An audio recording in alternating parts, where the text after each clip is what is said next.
بہت پہلے کی بات ہے، میری ماں بہت بیمار رہتی تھی،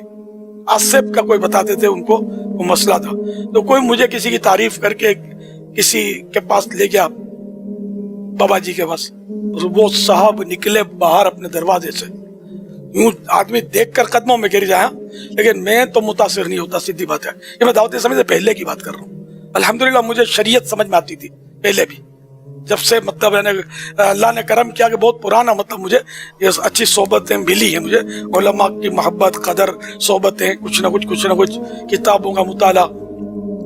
تو میں مطلب یعنی کہ مجبوری تھی، مجھے نہیں پتا تھا، تو خیر وہ صاحب آئے، جب وہ شخص آیا، یہ زیادہ مناسب ہے، وہ شخص آیا، داڑھی پوری تھی اس کی، بڑی بڑی زلفیں یہاں تک، بنیان اس نے چپکا ہوا پہنا ہوا تھا بدن سے، ہاف آستین بنیان، اور اس کی ایک لٹ جو تھی نا وہ دل پر تھی، دل کی جگہ پر، اور وہ پھڑک رہی تھی وہ زلف۔ اب آدمی بولو قدموں میں گرے کہ نہیں گرے، بہت پہنچا، اس کا دل جاری ہے، لیکن وہ میں نے اس کے دل کو نہیں دیکھا، میں نے اس کی زلفوں کو دیکھا۔ یہ تو لیڈیز اسٹائل ہے، مرد کے بال تو اس طرح، یعنی مجھے پتا تھا کہ وہ کندھے سے، میں دعوت اسلامی کے پہلے سے ہی میں زلفیں رکھتا تھا الحمدللہ، کندھوں سے چھو تو سکتی ہے زلف مرد کی، شریعت کے دائرے میں رہتے ہوئے یہ تو اجازت ہے، اگر نیچے گئی تو یہ تو عورت کی مشابہت ہو گئی، اور یہ حرام، یہ آدمی پہنچا ہوا کیسے ہو سکتا ہے کہ کہیں اور پہنچا ہوا ہوگا، اللہ تک پہنچنا بالکل۔ اچھا پھر یہ کہ یہ بنیان پہننا اس طرح،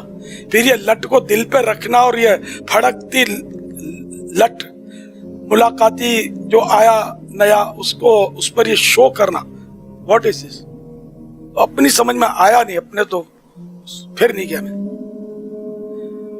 اگر جینے کی خواہش ہے تو کچھ پہچان پیدا کر، جو شریعت کا پابند ہے نا، صحیح بات ہے کہ وہی پہنچا ہوا ہے، شریعت کا پابند۔ ہم لوگ وہ نام کے پیچھے بھاگتے ہیں، نام ہے، تھوڑی شہرت ہے، چار آدمی جمع ہے، تو ہم سمجھتے ہیں یہ پہنچا ہوا ہے، پہنچے ہونے کی یہ دلیل نہیں ہے۔ مداری ڈگڈگی بجا کر ایسے ایسے کرتب دکھاتا ہے کہ آدمی حیران رہ جاتا ہے، تو اس کے پیچھے تھوڑی کوئی پھرتا ہے۔ سب سے بڑا متاثر کن شخص وہ ہے کہ جو گناہ سے بچتا ہو اور سنت کے مطابق اس کا قدم اٹھتا ہو۔ ہاں بس یہ ہماری پہچان ہے، ہماری شناختی ہے۔ علم دین سے آراستہ ہو، بعمل عالم دین ہے، تو بس اس کے پیچھے ہی ہمارے لیے عافیت ہے۔ ہو سنی پکا عاشق رسول اور امام احمد رضا خان اعلی حضرت رحمۃ اللہ علیہ کا ماننے والا، ورنہ مارے جاؤ گے۔ یہ نہیں کہ نعوذ باللہ آپ کو یوں لگے کہ ہے تو بعمل سب کچھ ہے، لیکن پھر پتہ چلا قریب جاؤ تو یہ تو فلاں صحابی کے بارے میں کچھ یوں بول رہا تھا، تو اہل بیت کے بارے میں یوں کہہ رہا، تو یہ اپنے کو نہ چلے، اپنا بالکل یہ فائنل عقیدہ ہے، ہر صحابی نبی جنتی جنتی۔